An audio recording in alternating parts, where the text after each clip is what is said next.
An idea that's really got a lot of buzz around it and a lot of hype even over recent years is empathy. The idea of seeing the world through somebody else's eyes. And particularly in a business context, empathy for the customer. It's seen as more critical than ever to be able to see the world through your customer's eyes so that you can deliver value to them and therefore continue selling them products and services and continue to exist as a business and thrive and prosper and everything else. It seems fairly obvious that empathy is an integral part of all aspects of business. So from a leadership point of view, understanding how to get the best out of your people, to motivate them in a way which is in line with how they see the world, what gets them excited, what gets them passionate and everything else.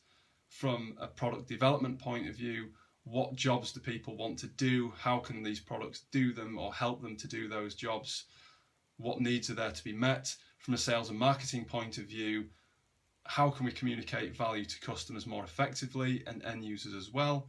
And from a customer service point of view, how can we empathise with customers so we understand what they're trying to do at the coalface, as it were, in a very nuts and bolts way?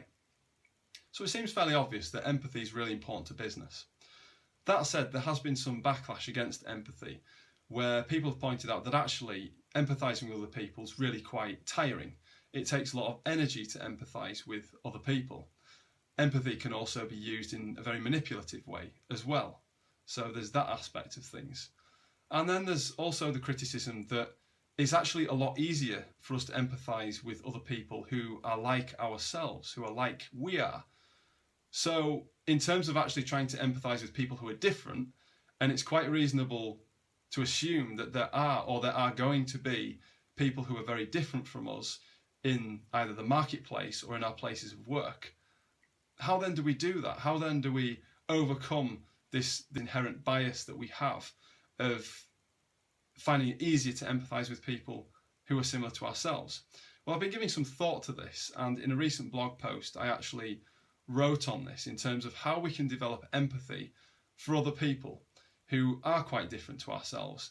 And my fundamental belief on that is that in order to put ourselves in someone else's shoes and see the world through their eyes, particularly if they're different from us, we have to allow their problem to be our problem. Again, that does take energy, it takes commitment, and it could be tiring. But that is ultimately how to do that. It's through serving them, through helping them to overcome their problems from their perspective.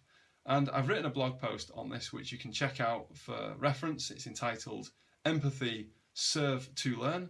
It's on my LinkedIn page, and I've also put a link in the comment to this particular video as well. I would be very interested as ever in hearing from you on any comments or feedback that you've got, so please feel free to do so, and thank you very much.